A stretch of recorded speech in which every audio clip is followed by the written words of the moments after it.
Ladies and gentlemen, welcome again to this exciting video. I want to talk about William Ruto's trip to the United States of America and subsequently UK.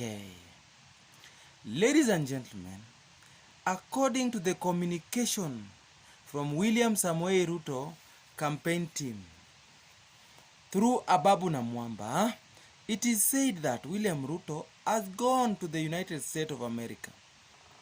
And the reason for his trip is somehow political, somehow issues concerning security, economy, and leadership. Ladies and gentlemen, through his communication office, William Ruto is now in the United States of America. He was accompanied by Wycliffe Musalia Mudavadi. I want us to talk about the impact of William Ruto's trip to the United States of America and UK. Ladies and gentlemen, if you have bumped to this YouTube channel, luckily, I'm requesting you humbly to subscribe, like, and share so that every time we produce a video like this, YouTube will automatically notify you. Thank you and welcome. Now back to business. William Ruto is in the United States of America. The reason as to why has been communicated as I stated. Ladies and gentlemen, I want us to discuss and dissect the impact of William Ruto's trip to the United States of America. So, William Ruto has been one man who has always refused to travel outside the country. According to his advisors, William Ruto has always been advised to only stick to Kenyan politics, because he has been told that it is wananchi, the common Kenyans, the common wananchi, who will vote for the next president. Ladies and gentlemen, what has changed? William Ruto is now traveling. The other day he was in Dubai, and the other time he was in Italy. Ladies and gentlemen, William Ruto has taken quite a long time not traveling outside the country, specifically in the West. You remember the other day, he traveled to Uganda. And then when he was traveling for the second time, he was denied the leeway to Uganda. I don't know the reason as to why, but William Ruto has always refused to indulge the people from the West, the European countries, a chance to negotiate with him about his leadership in Kenya. He and his advisor has been of the opinion that he doesn't have to go to the West to become the president of Kenya. When you look at Raila has been one man who has traveled a lot. He negotiates a lot. That is the difference.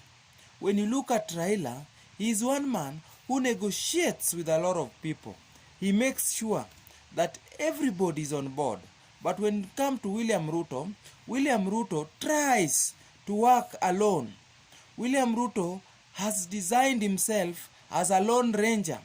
He is one man who can pull a surprise single-handedly. He is one man who can surprise you single-handedly. And he has proved to be doing that. When you look at UDA party, William Ruto is running it single-handedly. He is financing UDA, his activities, its rallies, and everything. You see, when you look at the members of UDA, everything they do is from William Ruto's coffers. You see, so William Ruto is one man who likes it solo. Right now, when you look at him, he's in the US. He's going to have talks about security and policy. He's going to have talks surrounding his economic model that he wants to implement in this country. He's going to explain the viability of bottom-up economic model. Yes, Ruto can pull it up. Ruto can pull it down. But ladies and gentlemen, what is the impact? The impact of William Ruto's visit is not going to be such big because the time is gone. People have done that. Uhuru has traveled all over the world the last 4 years, the last 7 years. The ties that have been made by Uhuru Kenyatta cannot be antagonized anymore, ladies and gentlemen.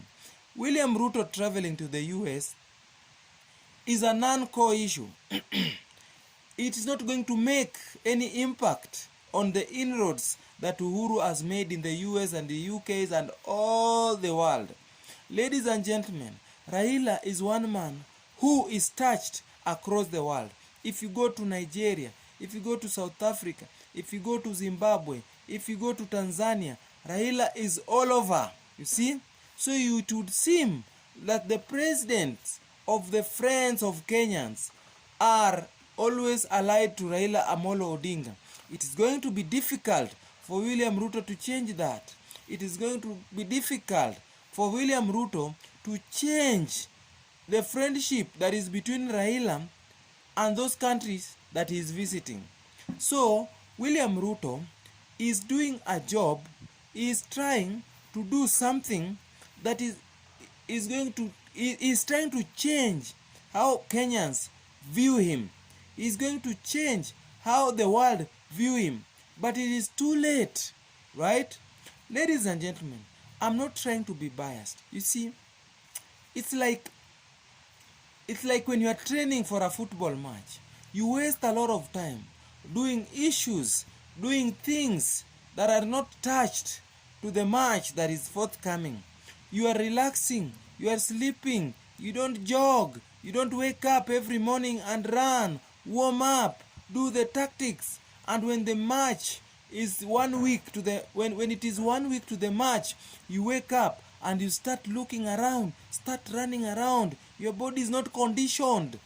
Your legs are not conditioned. Your brain is not challenged. Your brain is not psychologically prepared for the match. That is what William Ruto is doing right now. It is like the coalition.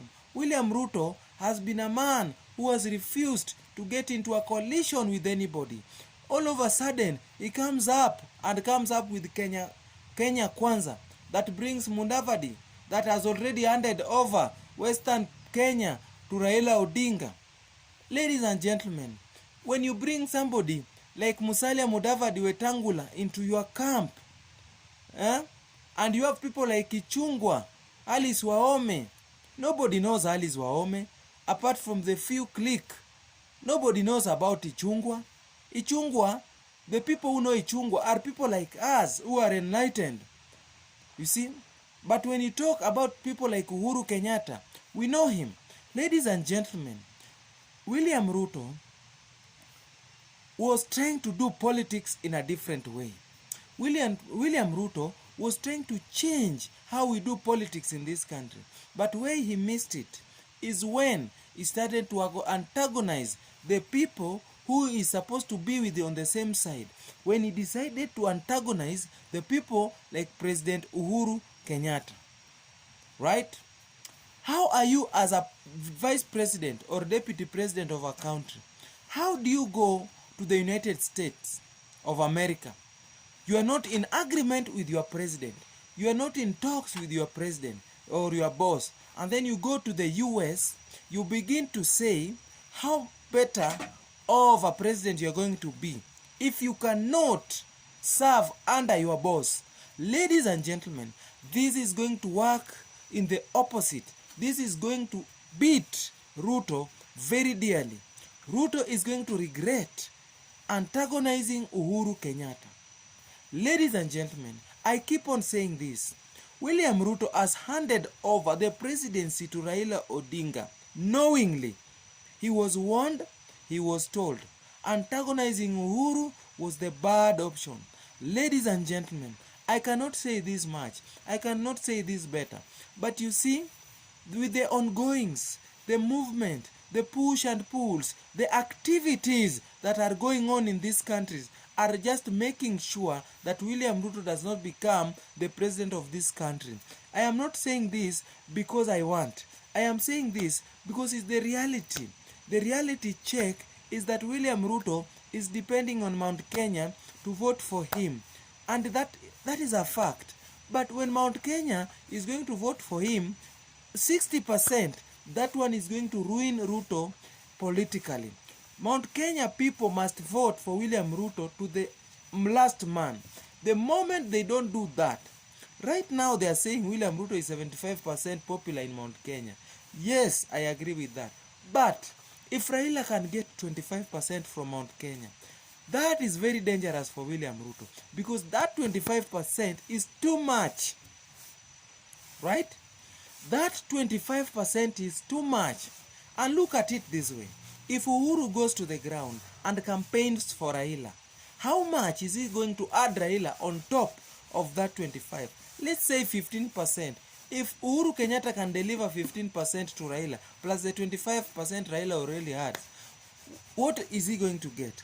That one is already injurious to William Ruto. So today, that is all I have for today. Ladies and gentlemen, as I always say, vote. Vote with your brain. Don't vote emotionally. Because at the end of the day, we need a president who will turn things around for the sake of this country. Thank you.